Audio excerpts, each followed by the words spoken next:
नमस्कार, मैं विजय कुमार पुनिया तिरंगा चैनल से आपका हमारे चैनल पर स्वागत है। अगर आपने हमारा चैनल सब्सक्राइब नहीं किया तो सबसे पहले चैनल को कीजिए सब्सक्राइब।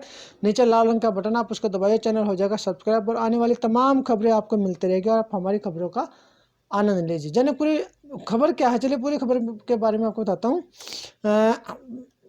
ड्राइविंग लाइसेंस के लिए 45 दिनों से ज़्यादा की वेटिंग ना हो, परिवहन मंत्री कैलाश गहलोत ने मीटिंग का जरूरी दिशा निर्देश जारी किए। पूरी खबर चलते हैं।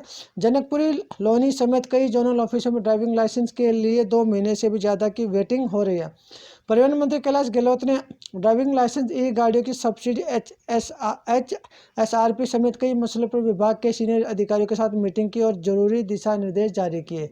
परिवहन मंत्री ने आदेश दिया है कि लर्निंग लाइसेंस व परमानेंट ड्राइविंग लाइसेंस के लिए वेटिंग पीरियड 45 दिनों से ज़्यादा का नहीं होना चाहिए। उन्होंने कहा कि वेटिंग को कम करने के लिए सभी जरूरी कदम उठाए जाए। जनकपुर और लोनी में 2 महीने से भी ज़्यादा वेटिंग मिल रही है। मीटिंग में इस बात पर भी चर्चा हुई कि क्या लाइसेंस के लिए केसों को ऐसे जोन में ट्रांसफर किया जा सकता है जहां पर लाइसेंस के कम आवेदन आ रहे हैं। अधिकारी ने यह भी कहा कि लाइसेंस के लिए बढ़ती वेटिंग को देखते हुए कोविड-19 से पहले जिस तरह से स्लॉट दिए जाते थे उसी तरह अब फिर से अपॉइंटमेंट दी जाए। इसके लिए जनवरी 2020 की एवरेज देखी जाए और उसके आधार पर अपॉइंटमेंट दी जाए, यानी आने वाले दिनों में अब ज़्यादा अपॉइंटमेंट दिए जाएंगे और वेटिंग को कम किया जाएगा।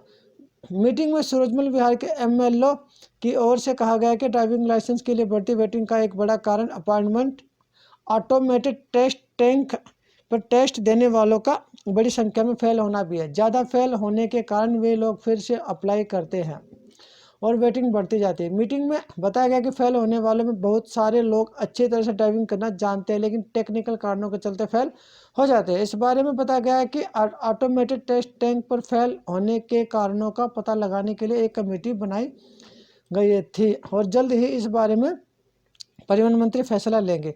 कारणों का पता लगाया जाएगा और उसके आधार पर जरूरी बदलाव किया जाएगा। दरअसल कई जगह पर ऑटोमेटेड टेस्ट टैग पर 50% से ज़्यादा लोग फेल हो जाते हैं। इसके अलावा वेटिंग को कम करने के लिए कैंडिडेट को ड्राइविंग ट्रेनिंग संस्थान में टेस्ट के लिए भेजे जाने पर भी चर्चा हुई है। इस बारे में अगले हफ्ते फैसला होगा। ई गाड़ियों की सब्सिडी में ना हो देरी, जारी होगी एडवाइजरी। परिवहन मंत्री ने आदेश दिया है कि ई गाड़ियों की सब्सिडी में कोई देरी ना ही हो, इसके लिए सभी डीलर्स को एडवाइजरी जारी की जाएगी। दरअसल विभाग को ई सब्सिडी के कुछ केस वापस भेजने पड़ रहे हैं। ऐसे में तय हुआ है कि कुछ सामान्य कारणों के चलते एप्लीकेशन को वापस भेजा जा रहा है। उन कारणों के बारे में डीलर्स को एडवाइजरी दी जाए ताकि एप्लीकेशन में कोई कमी ना हो। बैठक में यह बताया गया कि कुछ आवेदन को RTO ऑफिस से लौटाया गया क्योंकि उनको पूरा नहीं भरा गया था। इसी तरह से आधार लिंक नहीं होने के कारण कुछ आवेदन रिजेक्ट किए गए। परिवहन मंत्री ने आदेश दिया कि जो आवेदन लौटाए जा रहे हैं उनमें से हर आवेदन को स्टडी कर कारणों का पता लगाया जाए। HSRP का डेटा योजना अपलोड हो। परिवहन मंत्री ने आदेश दिया कि सभी MLO को डीलर्स के साथ मीटिंग करनी होगी और उन्हें बताना होगा कि HSRP को डेटा रोजाना आधार पर वाहन पोर्टल पर अपलोड किया जाना चाहिए। डीलर से रोजाना रिपोर्ट मंगाई जाए। HSRP को लेकर 23 दिसंबर को एक मीटिंग भी बुलाई गई है। बुराड़ी ट्रांसपोर्ट अथॉरिटी में सेवाएं होंगी ऑनलाइन।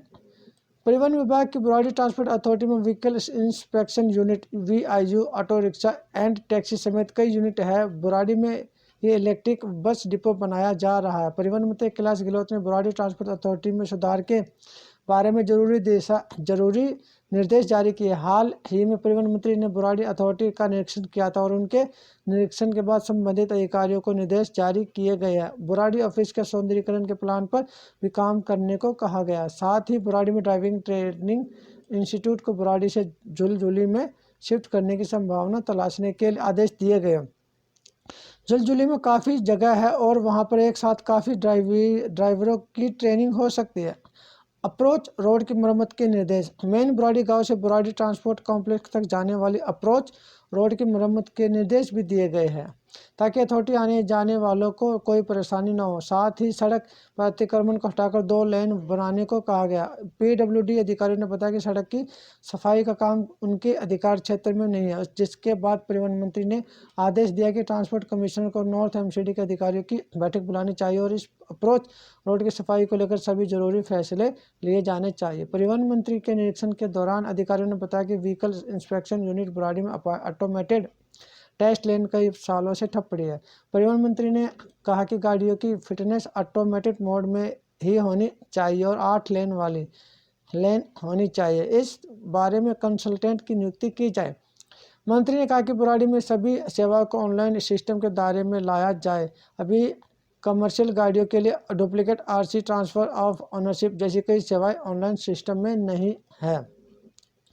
ये थी पूरी खबर जो कैलाश गहलोत जो मंत्री है दिल्ली सरकार में, परिवहन मंत्री, जिन्होंने इस संशोधन को किया है और इन सुविधाओं को आगे बढ़ाने के लिए अपना प्रयास, एक नया प्रयास किया, जो कि आम आदमी पार्टी अक्सर करती है। इनमें से एक ये भी एक आम आदमी पार्टी का प्रयास है ताकि लोगों को अच्छी सहूलियत मिले। और हाँ, जिन भाइयों ने हमारा चैनल सब्सक्राइब नहीं किया, आप हमारे चैनल को सब्सक्राइब कीजिए और इस वीडियो को जितना ज़्यादा हो सके लोगों तक शेयर कीजिए, लोगों तक पहुँचाइए, ताकि लोगों को भी जानकारी मिले कि परिवहन विभाग के अंदर क्या क्या नई चीज़ें आई और क्या क्या बदलाव आया। तो मैं विजय कुमार पुनिया, तिरंगा भीम चैनल से मुझे दीजिए इजाज़त। धन्यवाद।